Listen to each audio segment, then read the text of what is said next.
Fala galera do canal Fute Rápido, me chamo Julien e o vídeo de hoje será sobre os BRICS. Então, após alguns pedidos, eu resolvi trazer a visão norte-americana sobre o que eles pensam sobre os BRICS. E é isso que veremos hoje, mas deixe seu like e inscreva-se no nosso canal para ajudar na divulgação e valeu! Brazil, Russia, India, China and South Africa form the intergovernmental organisation known as BRICS, which is one of the most powerful economic groups in the world and one that a lot of people have never even heard of.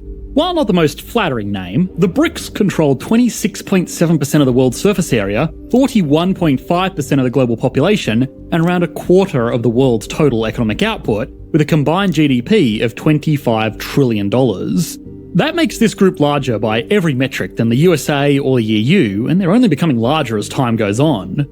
The BRICS members have announced plans to trade between each other more intensely. They've even spoken about introducing a common currency that could effectively shut out the West's control over this major group of trading nations. That could be a concerning trend, because obviously these countries don't have the best political relationship with the rest of the world. Russia is currently fighting a war that has been universally criticised by the USA and its allies, and China has made its intentions clear that it wants to invade Taiwan and bring it under direct control of the mainland.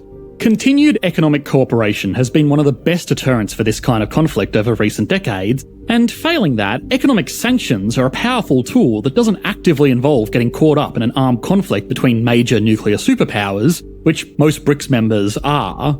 If these countries can form a trading bloc, or a trading brick, I guess, then not only could countries like the USA lose out on a lot of the global trade, which has been one of the key drivers of its economic growth over the past century, it could also mean that one of the economic trade-offs of military aggression will disappear, and there would be less standing in the way of these countries doing what they want. Of course, this is a worst-case scenario, but even if this group does only use its relationship to foster trade agreements, given its size and influence, it could still radically reshape the global economy. If nothing else, it's a really interesting case study into the dynamics of global economic cooperation, because one thing to remember about this group is that a lot of them don't even like each other. So, what is the economic goal of the BRICS group? Does it pose a threat to the countries not included in this group? And finally, is it likely to succeed? After all of that, to give us a sense of perspective on this group, we can put the BRICS on the Economics Explained national leaderboard to see how they stack up against other economies as well as their own members individually. The BRICS economies were originally grouped as a matter of convenience by economists that wanted to talk about the major developing nations in the world. It wasn't an official organisation like NATO or the European Union, it was just an easy way to refer to major developing economies. There are similar groups that economists make all the time. Tiger economies were used to broadly describe the group of Asian economies undergoing rapid economic growth, originally South Korea, Taiwan, Singapore and Hong Kong. Economists do this with other stuff as well. They will refer to the US dollar as the global reserve currency, but there are no formal agreements or official rules to say that the US dollar is the world reserve. Countries do use other currencies for trade all the time, it's just that they use the US dollar the most because it's the easiest to work with and the most widely accepted. The difference here is that the BRICS countries, or originally just the BRIC countries because South Africa wasn't included yet, saw this grouping and thought to themselves that, hey, yeah, that's actually a good idea, we should team up. The first real mention of the BRICS group was in the early 2000s, but it wasn't until 2009 that the countries involved had their first formal summit in Russia, where leaders from the four nations met to discuss the global economic situation, reforming financial institutions, remembering that this was taking place just after the 2008 global financial crisis, and they talked about how their countries could better cooperate in the future. A month after the first summit, the BRIC nations announced the need for a new global reserve currency that was stable and predictable. Their announcement never directly mentioned the US dollar, but each of the individual countries had been critical of its dominance in the past. A year later, South Africa, a country that was also at the time developing quickly, joined the group and the country started arranging annual summits to discuss various economic objectives. One of the biggest projects rolled out since the group's formation was the establishment of the New Development Bank, most commonly known as the BRICS Bank. This is an organisation, a lot like the International Monetary Fund, which makes investments into developing economies to grow their economic output and hopefully, long-term, make them value-adding participants in global trade, which should, all other things being equal, make every country better off. Membership in the BRICS Bank is a lot more limited than membership in the IMF, which is basically made up of every country on Earth, apart from Cuba, North Korea, Monaco, Vatican City, Liechtenstein, and finally Taiwan, because mainland China won't let that happen. The BRICS nations also discussed plans to build out their own undersea optical fibre cables to link all of the member countries directly. This isn't such a big deal for Russia, China, India and even South Africa, since they are all relatively close geographically, but it is a bit more of a challenge for Brazil, which is on the other side of the world and cut off from direct ocean access without going around the tip of South America, which is a big project. The countries have even pushed for the BRICS Games, which are kind of like the Olympics or Commonwealth Games, but only open to BRICS members. The general trend of this organisation is clear. They want their own Olympics, their own cable, their own IMF, and their own reserve currency. For the rest of the world, this kind of looks like assembling the Avengers of terrible human rights records. These countries wanting an alternative to existing global operations is an understandably concerning trend. The group is also open to more members as well. The UAE, Saudi Arabia, Iran, Egypt, Bahrain, Argentina and Algeria have all formally applied for membership. A long list of other countries have also informally expressed their interest.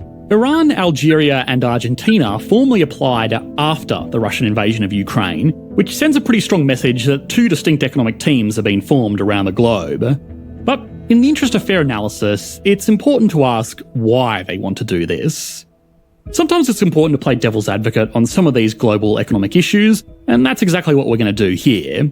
All of these developments, in the broader context of moving away from dependency on the rest of the world, and specifically the West, and probably more specifically the USA, raises an obvious question. Why? Why do these countries want to be outside of the influence of everybody else? The obvious conclusion that people would jump to is that they want to be immune from sanctions and other economic tools that the West can use against them if they carry out their less popular geopolitical ambitions. If these guys can trade amongst themselves, they can get access to all of the shared resources and manpower of a massive economic group, so even if they are totally isolated from everyone else, it won't matter because between these countries they have almost all of the economic factors they could ever need. Now, it's certainly irresponsible to totally disregard that conclusion, but it's also not entirely fair. If the USA or Europe was totally dependent on using China's currency as a medium of exchange or reserve assets, they would probably want their own alternative as well. The demonstration of Russia being cut off from global payments networks showed a lot of countries that their reserves could be rendered useless if they did something that one country didn't like. Now, of course, invading a sovereign nation is not something that any country is going to do by accident, but if it can happen to Russia, there's nothing to guarantee that it won't happen to anybody else, and any responsible government would want to make sure that they have some kind of redundancy in place. As for things like undersea cables directly connecting all of the BRICS countries, that was primarily motivated by the revelation that the US National Security Agency was intercepting data that flowed through US territory. Again, it's fair enough that these countries would want to invest in communications channels that were private. Finally, the BRICS Bank, or the New Development Bank, is an alternative to the IMF controlled by the BRICS countries as well as Bangladesh, Egypt, the UAE and Uruguay. People already don't like the IMF, and there is some understandable animosity towards these member countries, but the New Development Bank is nothing unique. There are dozens of organisations like this around the world that do similar things to the IMF, just targeted at a specific region or cultural group. As an economic entity, the BRICS countries also might look really scary and powerful, but it's basically all China. China accounts for more output than all of the other countries in this group combined, twice over. So the BRICS as a potentially hostile economic force is not that much more concerning than just China alone. Also, while the group has only officially existed for 14 years, it hasn't been very effective in getting much done. The Chinese RMB, which would be the default choice for a reserve currency between the group, is still only 2.7% of global reserves, similar to the reserves of Canadian and Australian dollars. The other currencies of this group are just lumped in by the IMF into the 3.4% of all other currencies kept in reserve. The countries have announced plans to introduce an entirely new currency, with rumours that it could even be backed by gold. But they've been talking about this since 2009, and so far, not much has happened.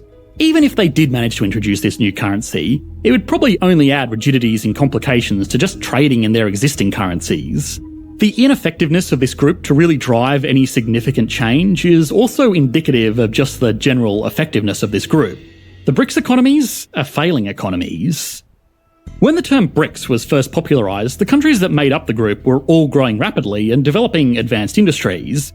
There was the genuine expectation from most economists that this group would control the balance of the global economy by now. Of course, they are collectively still very powerful, even without China, not only from a purely economic point of view, but also simply because of the resources, manpower and technologies they possess, nuclear weaponry being a big one. But most of the countries have slowed down significantly. Russia's growth has been stagnant for over a decade before this latest round of sanctions, and after its invasion of Ukraine, it's only going to fall further. Brazil has lost close to half of its economic output in the last 10 years, and its recovery from COVID is proving to be slow due to ongoing political issues. South Africa has been much the same, having seen no real economic growth in the past decade, and even China, the once seemingly unstoppable economic force, is facing more and more problems as its economy matures. The outlook is not as optimistic as it once was for these countries, even while the world as a whole has grown significantly. These countries are going to have trouble pulling the strings of the global economy if they can't even manage their own, and the group dynamic isn't going to help them either. All of the BRICS countries and the potential members of this group are far from what you would call close allies. China and India, the largest economies in this group, have literally had military confrontations along disputed borders. The group is really an alliance of convenience. The smaller members wanted to be part of big economic initiatives, and the largest member liked the control it would give them over major economies around the world. As newer initiatives have conflicted with the goals of the BRICS, it's pretty consistently been the BRICS initiatives that have not been prioritised. Now, we don't want to entirely discount the potential impact that this group could have on the global economy, but this is really not much more than a loose grouping that meets up once a year to discuss economic objectives. The only reason it gets any attention over the dozens of other similar organisations is because of who the members are. But that doesn't mean that it's not a concerning trend, it's just for a different reason, and that's the fracturing of global cooperation. As groups like this form and the world becomes more insular, only trading and sharing information and resources amongst small blocks with similar interests, we will all struggle. Global trade and global output are almost perfectly correlated, and the reason that countries like the ones in the BRICS group were able to develop their economies so quickly is because they had access to the global economy. Building an economy from the ground up is very difficult when you have to do everything from scratch. It's still very difficult now, but it's a lot easier when foreign investors can come in and give countries access to modern technology and infrastructure, and then be a customer for their outputs while they develop their domestic markets. We have already covered this process in a lot of our recent videos, so as always, I don't want to repeat too much here, but the trend of countries becoming more self-sufficient for whatever reason will make this all much more difficult, and long term, that will slow down global economic growth. BRICS are not the only group pushing this. The global pandemic and escalating trade tensions means that most countries and companies are looking to onshore and simplify supply chains where possible, but redundancy often comes at the expense of efficiency and opportunity. India is one of the most promising economies in the world today because of its huge population of relatively well-educated and English-speaking people that can provide skilled offshore services in the international language of business. Getting grouped into an organisation directly opposed to some of its biggest potential customers could hurt its future growth and the growth of the economies that would have benefited from those services. It's not realistic to think that all countries will get along all the time, but economic cooperation has been one of the greatest tools for global peace in the last century. Anything that wants to reverse that trend should be cause for concern, even if the intentions of the group themselves are totally innocent. Okay, now it's time to put BRICS on the Economics Explained national leaderboard. Even though they are not a single nation, or even a tightly bound economic union like the EU, ranking them against other economies should give us all a sense of how big of a threat the BRICS really are. Starting as always with size, the BRICS have a combined GDP of $25 trillion US, which makes them larger than the EU, and even the USA by some margin. The group without China has an output of $7.5 trillion US, but collectively they get a clear 10 out of 10. That GDP though is spread out over nearly half of the world's population, which means that despite their impressive collective size, the average resident of a BRICS country only produces $7,800 in output every year, which is significantly behind the global average. This average is brought down primarily by India, which is the most populous and poorest country in the group, but the group as a whole can only get a 4 out of 10. Stability and confidence is not great, not within the group or outside of the group. Russia has been widely sanctioned, Brazil is in the midst of a political and economic crisis, China is fighting trade wars, and India is fighting with China. As a group, they do have some advantages with having each other to rely on for resources and trade, but they still can't get more than a 5 out of 10. Growth has been very strong, thanks again largely to China, but also assisted by India, that more than makes up for the turbulence in the other economies. But because we are looking at this group as a whole, they still get a 9 out of 10. Industry is very strong for these countries. China is the workshop of the world, Russia and Brazil are rich in natural resources, and India has the largest workforce in the world. South Africa is also there. All jokes aside though, it would be unfair to give the group anything other than a 10 out of 10. Altogether, that gives the BRICS an average score of 7.6 out of 10, which shows that on average, they are better together based on these totally arbitrary measurements. Thanks for watching, mate. Bye. Então, assistir um vídeo desse com a visão norte-americana é bastante interessante. E você percebe até uma certa soberba nas palavras do americano em questão, porque a todo momento ele tenta desqualificar o BRICS em si. Claro, o BRICS não é um sonho, não é perfeito, mas tem seus lados positivos e seus lados negativos. E o vídeo foi mais explorando os lados negativos e uma tentativa clara de desqualificação.